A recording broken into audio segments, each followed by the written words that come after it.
I am your friend, Dr. Charles Apoki. I wrote a material titled Building Enduring Family Businesses. If you go to petrapublications.com, you will see it.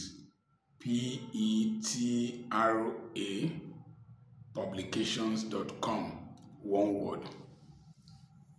Why is it that Africans don't build enduring family businesses?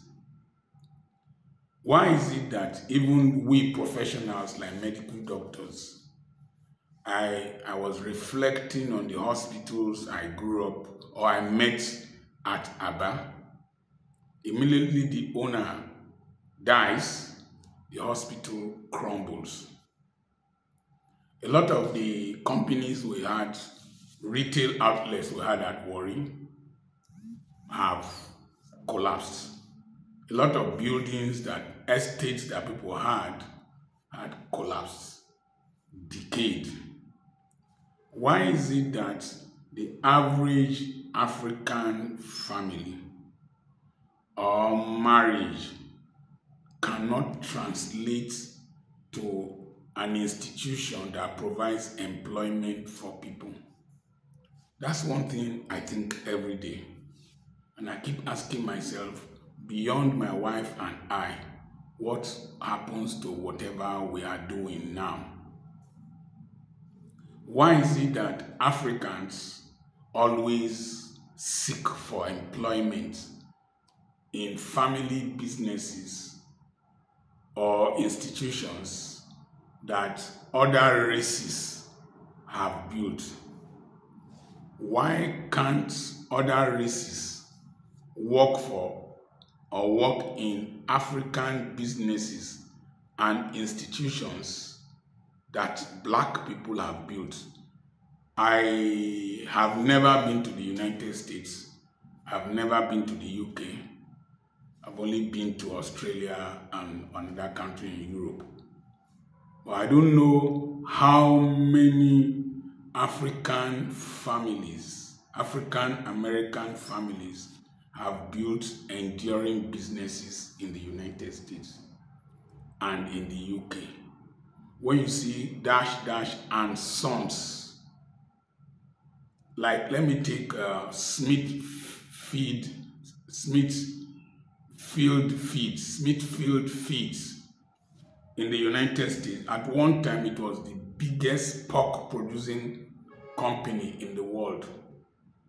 It was started by Joseph W. Luther I, Joseph W. Luther II, then there was Joseph W. Luther III, and Joseph W. Luther IV.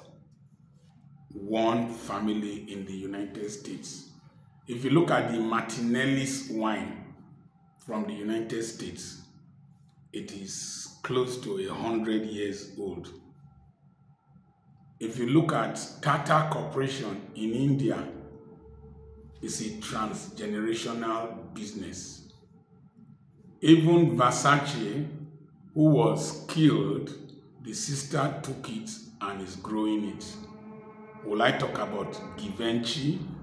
Will I talk about Rolex, that is a trust, or Kellogg, or Walmart supermarket? What about Sabancı Foundation in Turkey that pays 5% of the annual tax of Turkey? And Turkey is one of the 20 most industrialized nations in the world.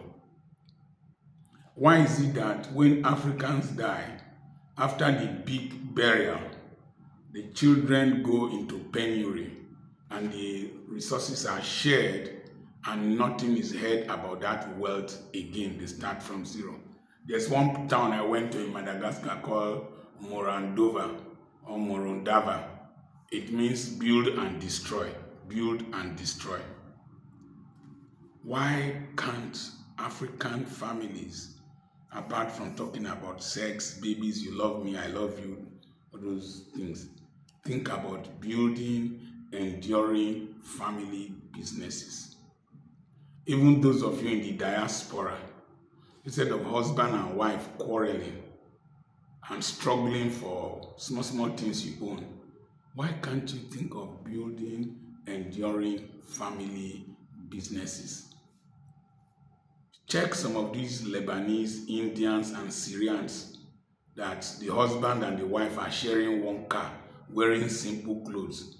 In Europe and in America, they have businesses that their children will pass over to their grandchildren. Let me talk about the Bagdash ice cream parlor that was started in 1895 in Damascus. It is still producing ice cream till today, sent around the Middle East despite the Civil War. There is a family that has been producing soap in Nablus in Palestine for 400 years. And the Beretta pistol that the American civil service uses, Secret Service or FBI and the rest of them use, has been on for 500 years. Firestone Rubber Factory in Liberia, Firestone is the name of a family. Cadbury that makes Bonvita and the rest of the things is the name of a family. Bonvita is named after Bonneville. What shall I say about AG Leventis? We as Africans, my generation and the next generation, must start thinking of building enduring family businesses instead of stealing government money to take to other countries to go and do parties in countries that are not really worth it. What is wrong with the black man's family? A Jewish man once said that for them, that money goes around them 7 times before it goes to another race. I will want you to respond to these questions in a very civil way. I am disturbed. When I went through Kenya and Uganda, I saw Indians, Pakistanis, foreigners building companies. When I went to South Africa, Pick and Pay was established by a man and his children are there. What is wrong with the black man and his family that we can't build enduring family businesses?